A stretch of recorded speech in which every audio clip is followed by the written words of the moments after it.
Alhamdulillah Rabbil Alamin. Wassalatu wassalamu ala Sayyidina Muhammadin wa ala alihi wa sahbihi ajma'in.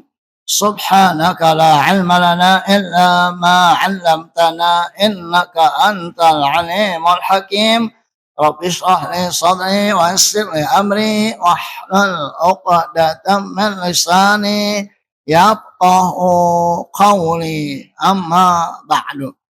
Faqad qala al-musannif rahimallahu ta'ala wa nafa'ana bihi wa bi'ulumihi fid dharain amin. Wa qala wa kana Allahu ghafurar rahima wa kana Allahu azizan hakima wa kana Allahu sami'an basira. Faka'annahu kana thumma madha. Faqala Ibnu Abbasin fala ansaba bainahum fin nafkhatil ula wasa'iqa man fis samawati wa man fil ard illa ma sya'allahu fala ansaba bainahum 'inda dzalika wala yatasaalun. Thumma fin nafkhatil akhirati aqbala ba'dhum 'ala ba'din yatasaalun. Wa amma qawluhu wa ma kunna musyrikin wala yaktumuna Allaha haditha fa inna Allaha yaghfiru li ahlil ikhlasi dhunubahum fa yaqulul musyrikuna ta'alau naqulu lam nakun musyrikin. Al-mukarram muhtaram yang sama-sama kita hormati, kita muliakan pengurus Masjid Jami' Nurul Yakin, di antaranya Ustaz Musa, Ustaz Abdul Aziz, Ustaz Arifin, Ustaz Haji Syahrawandi, Ustaz Fakhrul, Bapak Haji Ahmad, Bapak Haji Abdullah, Bapak Haji Budi, Bapak Ahmad, Ustaz Mahfud, dan para asatidz lainnya, juga Ustaz Fauzi, Bapak-bapak, para remaja, hadirin yang dimuliakan Allah Subhanahu wa ta'ala. Alhamdulillah wa syukrulillah. Dengan izin Allah kita bisa hadir kembali di majelis kita ini. Mudah-mudahan niat dan amal kita diterima oleh Allah SWT. Halaman 186. Ya kan? Iya. Wa qala wa kana Allahu ghafurar rahima, dan Allah Maha Pengampun, Maha Penyayang. Ya. Jadi siapa saja yang berdosa dia tobat, Allah ampunin, Allah sayangin. Wa kana Allahu azizan hakima, dan Allah Maha Kuasa, Maha Perkasa, Maha Bijaksana. Siapapun tidak bisa mengalahkan Allah, dan apapun yang Allah ciptakan mengandung hikmah. Wa kana Allahu sami'an basira, dan Allah Maha mendengar dan Maha melihat. Apapun yang kita ucapkan Allah dengar, apapun yang kita lakukan Allah melihat.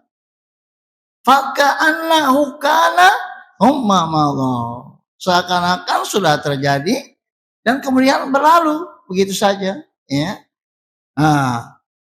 Faqala Ibnu Abbasin, Ibnu Abbas berkata, yang ayat yang kita baca itu fala ansaba bainahum yauma idzin wala yatasaalun.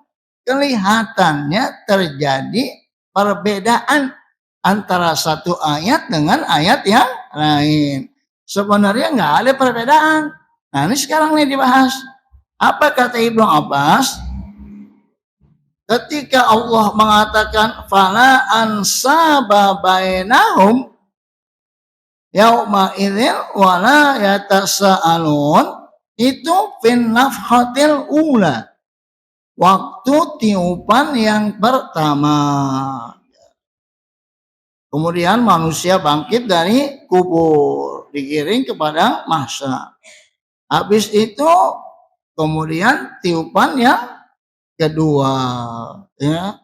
Itu tiupan yang kedua bangkit. Tiupan pertama semuanya mati, ya. Tiupan kedua bangkit itu, ya.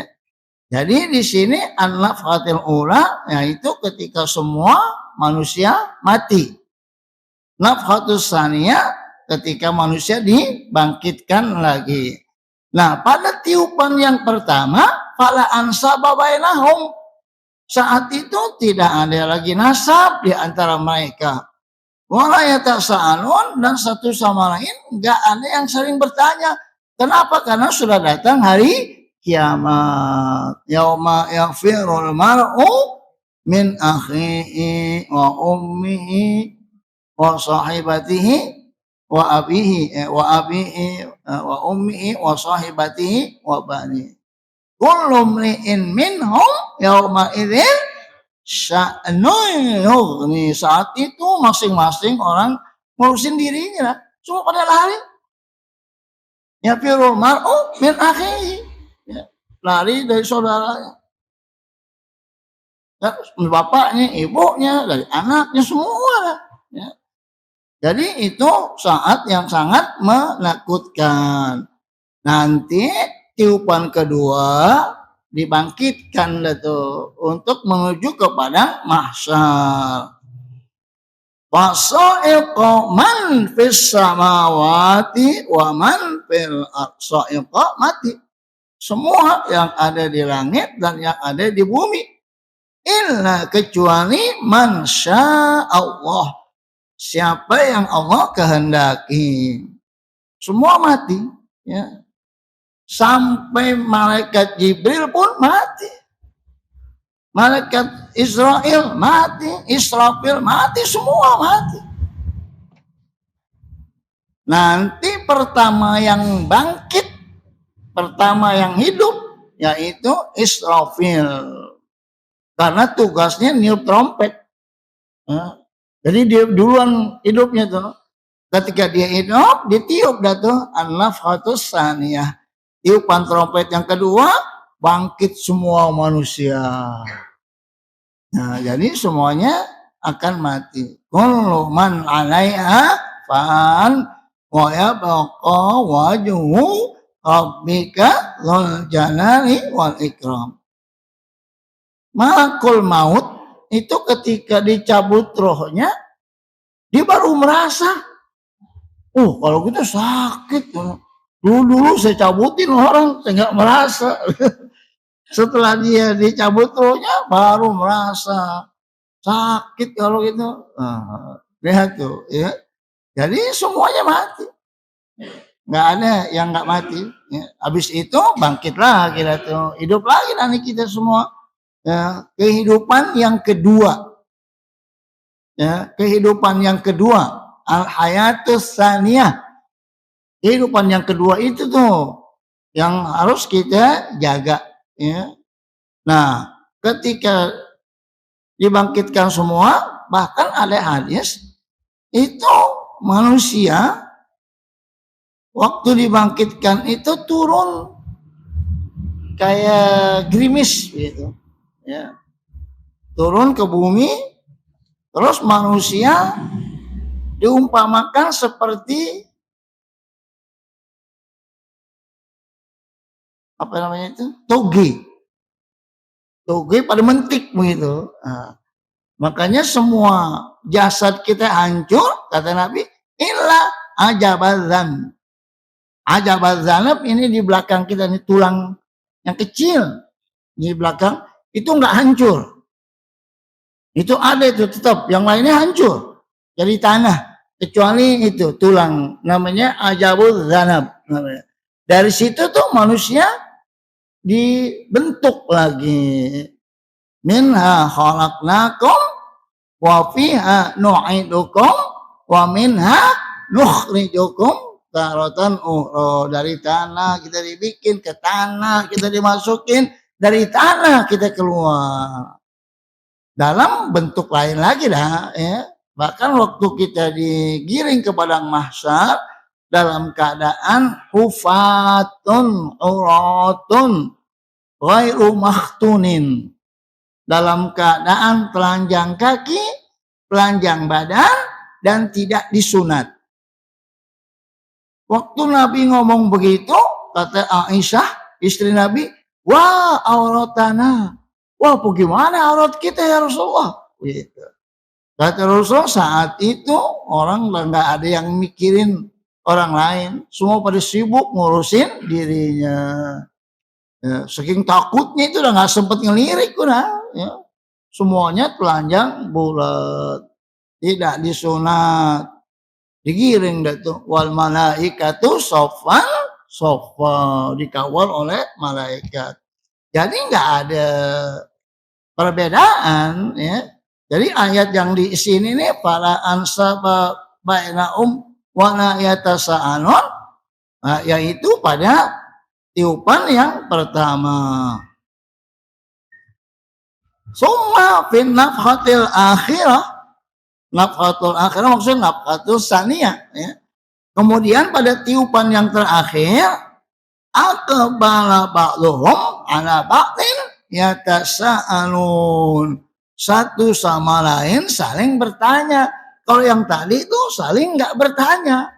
Anak so'iqaman fis samawati wa man fil ardh, kalau semua mati, yang di langit, yang di bumi semua mati. Illa man sya'allah, kecuali yang Allah kehendaki. Tapi semuanya habis. Ya. Jadi nggak ada yang bertanya. Pada tiupan yang kedua baru tuh yatasaalun, saling bertanya. Jadi nggak ada perbedaan kan? Zahirnya terjadi perbedaan. Di ayat ini nggak ada saling bertanya, tapi di ayat lain saling bertanya. Bagaimana itu? Oh rupanya yang tidak bertanya itu pada tiupan pertama. Tiupan yang terakhir saling bertanya satu sama lain. Ya. Baik. Wa amma qauluhu, adapun firman Allah, makunna musyrikin. Makunna musyrikin, mereka mengatakan kami tidak termasuk orang musyrik. Kan di ngomong kan? Tapi di ayat lain, wala yaktumunallah hadisa. Dan dia tidak menyembunyikan omongan di hadapan Allah. Nah, di sini menyembunyikan, sementara yang tadi itu dia ngomong kan, wa ma kunna musyrikin, kami tidak termasuk orang musyrik. Udah. Tapi di ayat lain, wala yaktumullah alisa, dia tidak menyembunyikan di hadapan Allah sedikit pun omongan. Nah, di sini disembunyiin, di ayat lain dia ngomong. Bagaimana itu? Begitu.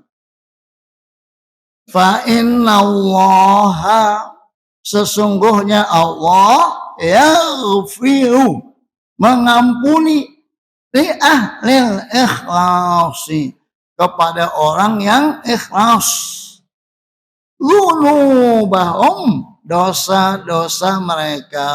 Orang yang ikhlas di dalam beribadah nanti semuanya diampuni dosa-dosa mereka. Nah, fayaqulul musyrikuna, maka orang-orang musyrik berkata, ta'alau, marilah kita semuanya ini naqulu, mengucapkan di hadapan Allah, lam nakun musyrikin, kami tidak termasuk orang musyrik. Setelah dilihat orang-orang yang beriman enak, nah dia pengen ngaku di depan Allah, kita juga nggak musyrik, begitu ya. Ya tuh, di depan Allah saja masih berani bohong. Ya. Itu. Nah, mengapa itu dibilang lam nakun musyrikin? Karena semua umat Islam yang ikhlas beribadah diampunin dosanya. Mereka melihat umat Islam diampunin, mereka satu sama lain saling berkata, ayo kita menghadap Allah, kita mengatakan lam nakun musyrikin, kita tidak termasuk orang yang musyrik atau kita tidak musyrik, begitu ya. Fa khatamallahu ala afwaihim, maka Allah kunci, Allah tutup mulut-mulut mereka. Di surah Yasin ada kan tuh ya, al-yauma nakhtimu ala afwaihim wa tukallimuna aydihim wa tashhadu arjuluhum. Jadi semuanya mengaku, semua anggota badan, bukan tangan kaki saja, semua kulit-kulitnya, tulangnya, kemaluannya, kupingnya, semua mengaku. Sampai orang-orang musyrik bertanya, mengapa kamu ngomong? Gitu. Kan kamu tubuh, ya, anggota badan, kok ngomong? Mereka menjawabnya, anggota badan, antaqanallahu alladzi antaqa kulla syai'in. Allah yang bikin kita ngomong, gitu ya. Jadi kita mau lari kemana? Ya, kemaluannya ngaku. Dulu dipakai buat bersinah, dia ngaku. Ya. Mulutnya ditutup, semua ngaku. Tangannya ngaku, kakinya ngaku, kulitnya ngaku. Sampai tempat di mana dia berbuat maksiat, ngaku juga. Makanya tuh kita ya, disunahkan kalau habis sholat fardu, sholat sunnahnya pindah ke tempat lain, gitu kan? Nah, supaya apa? Supaya tempat itu nanti bersaksi. Tempat ini dipakai buat sholat sunat, tempat ini dipakai buat berzikir, begitu. Ya, kan suka begitu kan? Habis sholat fardu dia bergeser, begitu kan? Nah, supaya mendapatkan tempat baru dengan harapan nanti tempat itu ngaku dipakai untuk beribadah, dipakai buat sholat. Ya, jadi kita cari banyak tempat supaya nanti tempat-tempat itu bersaksi. Ya, tempat maksiat begitu juga akan ngaku. Jadi semuanya akan mengaku. Sementara mulutnya ditutup. Ya.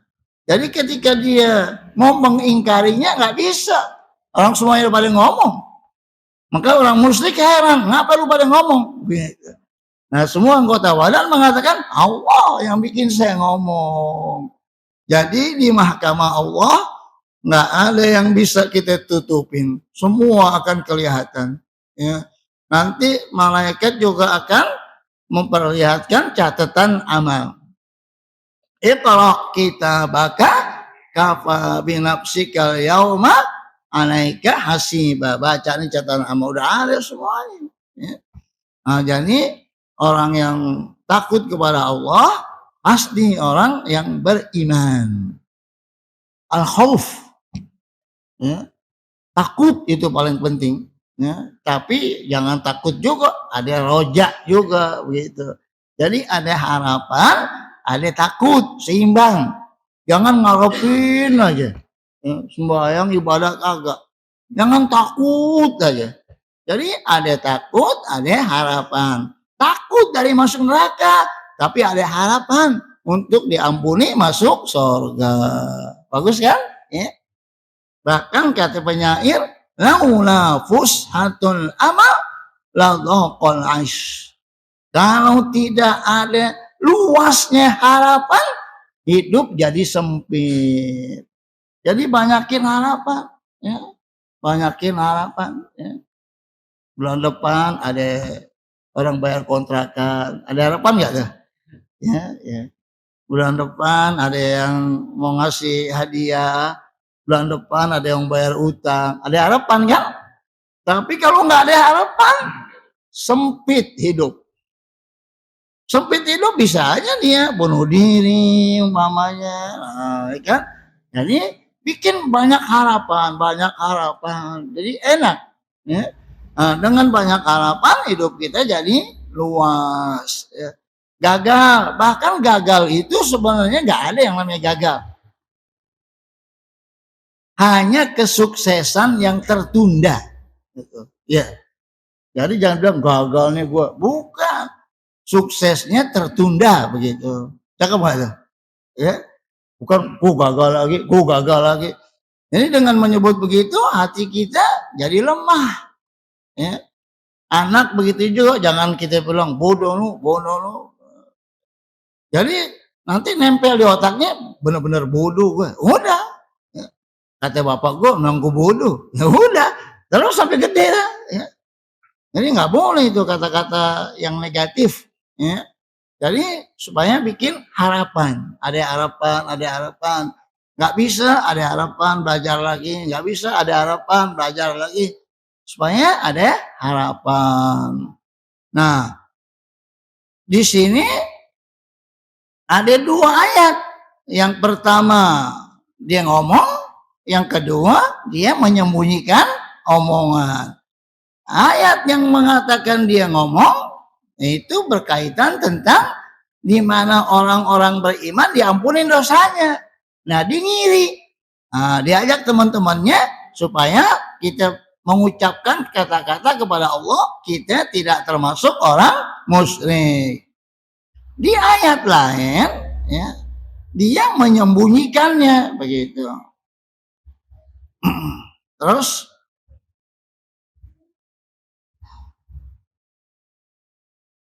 fakhatamallahu ala afwahihim. Allah tutup mulutnya, fatantiqu jawarihum.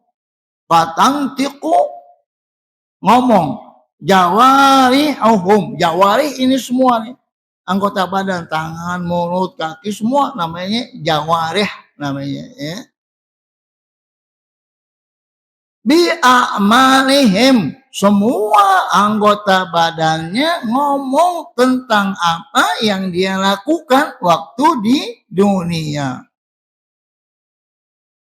Fa'inda dzalika urifa, saat itu diketahuilah annallaha la yaktumu haditha, sesungguhnya Allah tidak menyembunyikan omongan. Ya, karena apa? Karena semua pada mengaku.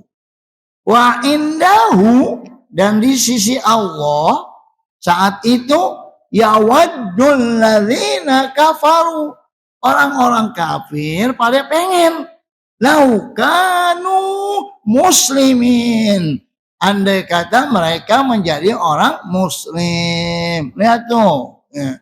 Ini kisahnya nih. Nanti di akhirat orang-orang kafir pada pengen menjadi orang muslim. Kenapa? Tidak lihat siksaan, tidak lihat tempatnya, maka dia pada pengen menjadi orang muslim. Nah, kita ini sekarang jadi muslim nih, jaga. Wala tamutunna illa wa antum muslimun. Jaga, ya. Oman ahyaitahu fa ahyihi 'alal Islam, wa man tawaffaitahu fa tawaffahu 'alal iman. Kalau memang dia hidup, hidupin dalam keadaan beragama Islam. Kalau dia mati, matiin dalam keadaan beriman. Itu hadis. Ada terbalik. Kalau memang dia hidup, hidupkanlah dalam keadaan beriman. Kalau dia mati, matikanlah dalam keadaan muslim. Ada itu ya. Semuanya nggak apa-apa ya. Ada hadis yang pertama, hidupkan dalam keadaan muslim. Hadis yang lain, hidupkan dalam keadaan beriman. Yang penting tiap Jumat khotib mengatakan wala tamutunna illa wa antum muslimun. Jangan kamu mati kecuali dalam keadaan muslim. Muslim itu yang kelihatan. Kata Nabi, al-islamu ala niyatun. Islam itu yang kelihatan. Wal imanu fil qalbi. Iman itu adanya di hati. Kita nggak tahu hati orang. Ya, hati istri kita, hati anak kita nggak tahu. Ya, apa yang ada, apakah dia beriman, apa yang enggak, kita nggak tahu. Tapi yang namanya Islam yang kelihatan. Yang kelihatan tuh dia ke masjid itu muslim. Dia sholat muslim yang kelihatan. Dia pergi haji, dia keluarin zakat, dia berakhlak mulia, dia baca Quran, muslim. Amalan yang kelihatan namanya Islam. Adapun masalah iman adanya di hati. Itu. Jadi, nah kita pengen dua-duanya bagus. Zahirnya kita bagus, ya muslim, batinnya kita bagus, itu kita beriman. Sedangkan Islam itu yang zahir untuk manusia.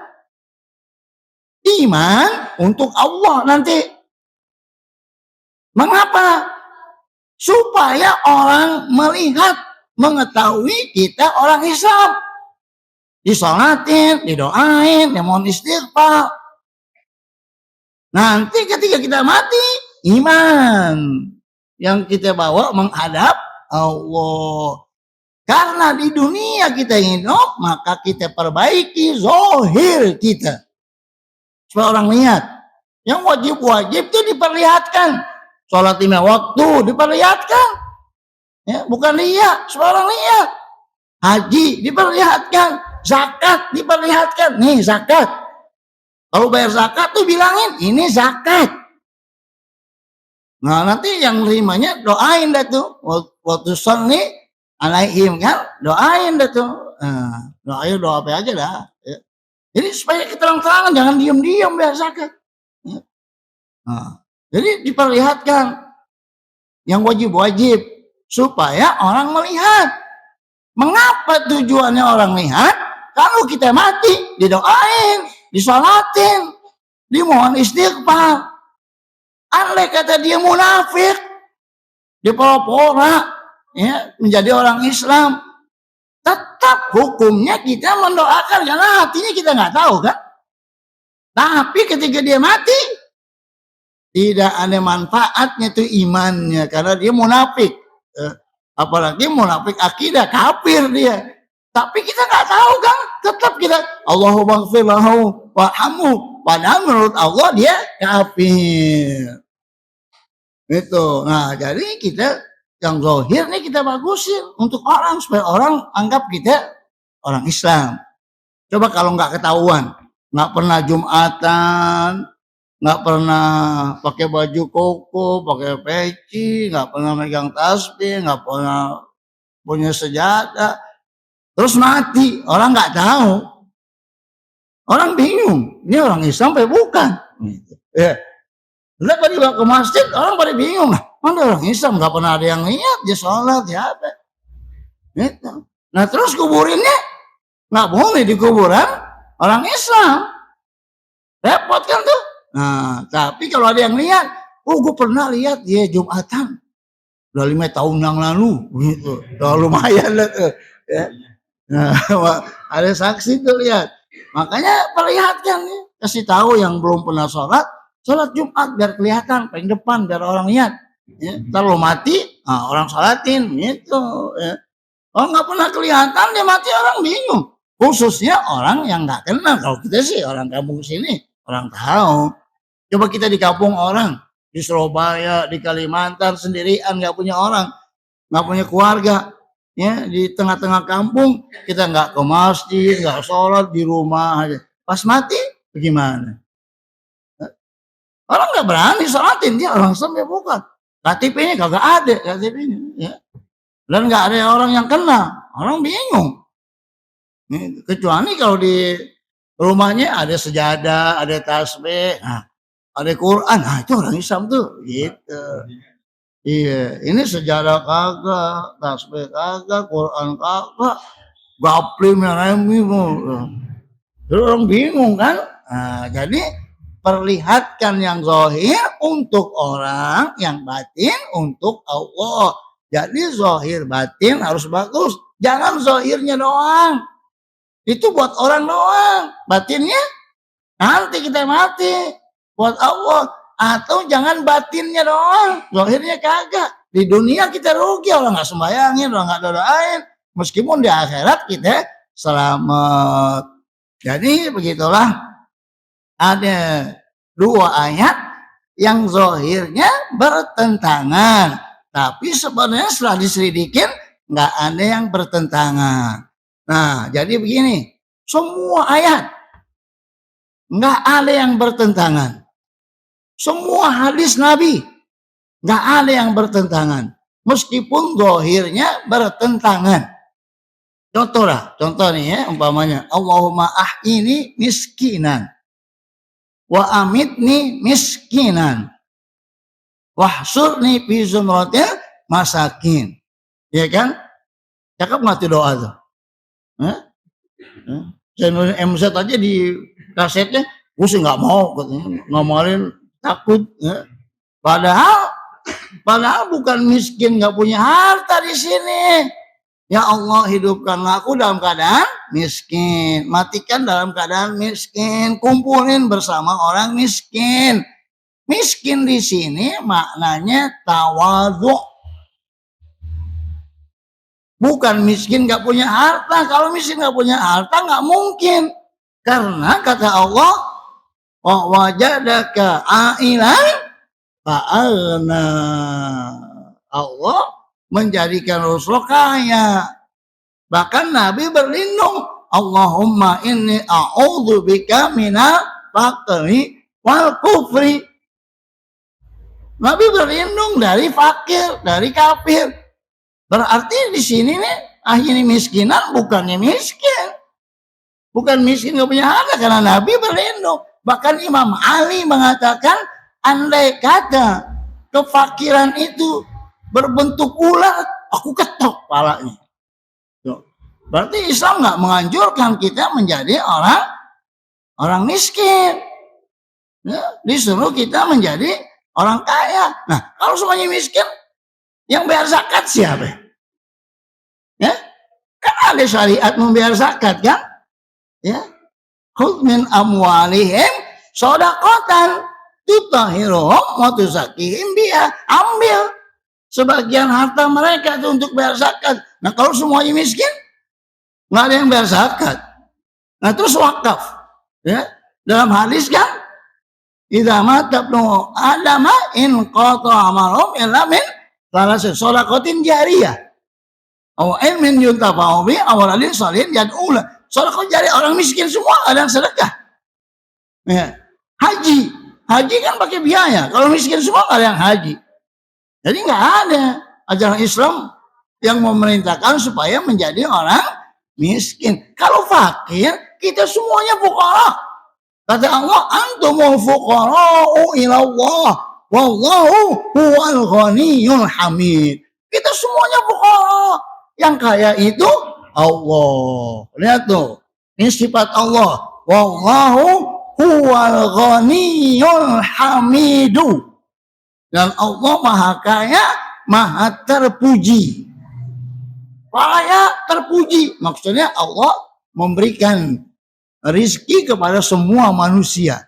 Yang beriman, yang kafir, yang soleh, yang toleh, semua Allah kasih. Dan gak bakal habis. Jadi kalau mau menyontoh orang kaya, contoh sifat Allah. Kaya terpuji. Terpuji maksudnya dermawan gitu ya. Jadi Islam nggak mengajarkan kita miskin. Islam mengajarkan kita supaya membayar zakat, ya kan? Sedekah jariyah, membangun masjid, membangun madrasah, menyantuni anak yatim. Nah, kalau semuanya miskin bagaimana? Terus kita disuruh berkorban, kan? Menyembelih hewan. Nah, kalau miskin semua? Enggak. Ya, jadi Islam mengajarkan supaya kita menjadi orang yang kaya, ya. Jadi nggak ada ajaran supaya jadi miskin. Nah, sedangkan doa ini, Allahumma ini miskinan. Miskinan di sini ditafsirkan oleh ulama tawadhu. Ya Allah, hidupkanlah aku dalam keadaan tawadhu, matikanlah aku dalam keadaan tawadhu, kumpulkanlah aku bersama orang-orang yang tawadhu. Jadi Barzanji ada kan tuh? Sifat Nabi karena Rasulullah syadidal haya'i wat tawadhu. Tawadhunya gimana? Yahsifu na'lahu wa yarqa'u thawbahu wa yahlubu syata'u wa yasiru fi khidmati ahlihi bisiratin sariyah wa yamshi ma'adhamil ubudiyah. Itu akhlak Rasulullah, tawaduknya Rasulullah itu, ya. Sepatunya diurusin, bajunya kalau robek jahit sendiri. Ya, kalau Rasul pengen minum susu kambing, Rasul meres sendiri, Rasul bantuin istrinya di dapur, Rasul bantu orang-orang miskin. Itu akhlak Rasul. Jadi kalau mau mengikuti akhlak Rasulullah, maka kita bantu istri kita di dapur. Istri masak, kita nyuci piring, gitu, ya, nyuci baju, ya, nyuci sepatu, nyuci sendal. Kalau mau minum, minum sendiri, bikin sendiri. Itu akhlak Rasulullah. Ada nggak yang ngamalin itu? Ya? Ntar pulang berubah, ya. Pulang berubah, bikin kopi sendiri, bikin teh sendiri. Kata bini, nah tumben. Iya nih. Ini nyontoh Nabi. Ya. Baju robek kancingnya, ambil jarum, ambil benang, jahit, itu tusuk doang. 2 kali tusuk ikat lah, jadi. Ya, jangan ribut. Kancingin. Nggak usah, ya, beli jarum, beli benangnya, ya, tusuknya 2 kali tusuk ikat lah, gampang. Ya, ya. Sendal cuci sendiri, sepatu cuci sendiri, baju cuci sendiri. Ya habis makan cuci piring sendiri. Cakep nggak tuh begitu? Ya, kata bininya besok lo ngaji lagi lah. Ya, bini girang banget ya. Karena apa? Terjadi perubahan. Ya. Itu akal Rasulullah itu. Cuman jarang dibaca rawinya sih, karena jauhan. Orang pengen yang ringkes gitu, ya, padahal cakep itu, ya. Itu paling akhir kan tuh ya, paling akhir tuh akhlak Rasul itu hadis semua tuh, hadis tapi dikumpulin jadi bait-bait syair gitu, ya. Masya Allah luar biasa tuh Rasulullah SAW, ya. Dia bantu nenek-nenek, dia bantu semua sampai motong daging, Aisyah pegang ujungnya, Rasulullah pegang ujungnya, potong lah. Berarti Rasulullah membantu di rumah. Itu ini apa namanya hadis yang nggak diamalin ini, ya makanya yang muda-muda nih amalin, ya. Kalau udah tua-tua mungkin nggak nempan lah, ya, nggak nempan nasihat, ya, yang masih muda-muda nih, ya, dipraktekin gitu, ya, biasain, ya. Sebelum punya anak biasain nyuci piring, nyuci apa gelas umpamanya, baju jemur sendiri. Nggak apa-apa, emang apa, ya. Anak dukung, anak nangis dukung, jangan gengsi. Ada orang yang gengsi dukung anak. Di zaman Nabi, Rasulullah mencium Hasan Husain. Cucunya Nabi mengatakan Hasan Husain itu anak saya. Ya. Padahal cucu, tapi kan anak juga kan. Dan di dalam hadis Nabi mencium anaknya, maksudnya cucunya. Di situ ada seorang namanya Khobab apa gitu. Dia bilang, Rasulullah nyium cucunya. Saya punya anak 9, 1 pun gak ada yang saya cium. Coba lihat tuh. Nabi nengok, man la yarham la yurham. Siapa yang gak punya kasih sayang, gak akan disayangi oleh Allah. Makanya tuh kalau kita santunan anak yatim, disunahkan mengusap palanya. Karena ada orang datang menghadap Nabi, katanya, ya Rasulullah, hati saya keras, nggak nempan nasihat, kejam, bengis, nggak punya rasa kesian. Bagaimana caranya Rasulullah? Kata Rasulullah SAW, imsah roksal yatimi yalin qalbuka. Usap pala anak yatim, hatimu jadi lembut. Tapi bukan ngusap doang, kasih duit juga gitu. Anak yatim ya usap. Maksudnya ngusap itu sekalian dikasih santunan. Secara kejiwaan, kalau anak orang diusap palanya, efeknya nah anak gua kok nggak usap begitu. Ya, anak orang gua usap, anak gua kagak. Ketika dia rajin mengusap anak yatim, anak orang, nanti akan timbul di hatinya lembut untuk mengusap anaknya. Itu kesana larinya tuh. Ya, jadi kalau hati kita pengen lembut, usaplah pala anak yatim. Akhirnya nanti hati kita jadi lembut kepada anak begitu ya. Jadi nggak ada aib. Ummu Umamah kalau nggak salah apa Ummu Habibah lagi dukung anak kecil. Rasulullah ambil karena dia masih apa namanya itu sama Nabi itu sama-sama ponakan gitu, jadi nggak batal. Nabi ambil tuh bayi yang lagi didukung tuh, pas Nabi dukung dikencingin, itu perempuan itu langsung narik itu bayi karena malu kan, masa Nabi dikencingin kan, langsung ditarik. Kata Nabi, jangan, ini kencing air, biar saya cuci. Tapi kamu tarik begitu, dia kaget, jiwanya bisa down gitu. Makanya kalau anak kecil tuh jangan itu dibengisin, nanti gedenya dia akan ingat. Ya, oh dikencing, semua anak kecil lah kalau kita dukung pasti dikencing. Oh dikencingin tuh berarti didemen sama kita tuh, ya. Ya dukung baru taruh langsung. Kalau dulu kan nggak pakai pempes dulu, ya kalau sekarang pakai pempes. Kalau zaman dulu nggak ada pempes, jadi kalau dikencingin dia kena baju kita, ya. Nah biasanya dari pihak bayi malu kan, ya, rebut begitu. Nah itu terjadi tuh. Kata Nabi, jangan, biarin aja, jangan dikagetin direbut, karena kamu rebut begitu hatinya goyang. Hatinya goyang, nanti gedenya dia bisa nggak stabil. Karena apa? Karena udah ada kekerasan. Kata Nabi, biarin, ini kencing air, tas saya cuci, begitu. Berarti kita tidak boleh keras kepada anak.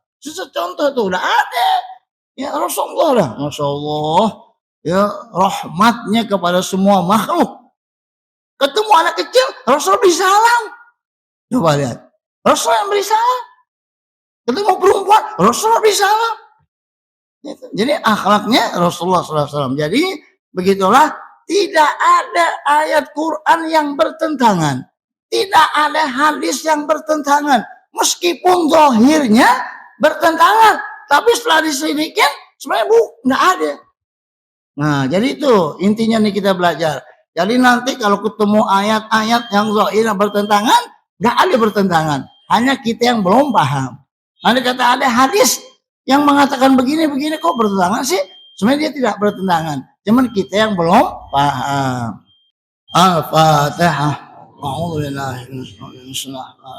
الحمد لله رب العالمين الرحمن الرحيم مالك يوم الدين إياك نعبد وإياك نستعين اهدنا الصراط المستقيم صراط الذين أنعمت عليهم غير المغضوب عليهم ولا الضالين آمين. بسم الله الرحمن الرحيم الحمد لله رب العالمين الحمد لله وفي نعمه وكافئ مسئنه اللهم صل على سيدنا محمد وعلى آل سيدنا محمد اللهم أغننا بالعلم وزينا بالحلم وأكرمنا بالتقوى وجملنا بالعافية ربنا آتنا في الدنيا حسنة وفي الآخرة حسنة وقنا عذاب النار وصلى الله على سيدنا محمد وعلى آله وصحبه وسلم سبحان ربك رب العزة عما يصفون وسلام على المرسلين والحمد لله رب العالمين. Terima kasih, mohon maaf. Wassalamualaikum warahmatullahi wabarakatuh.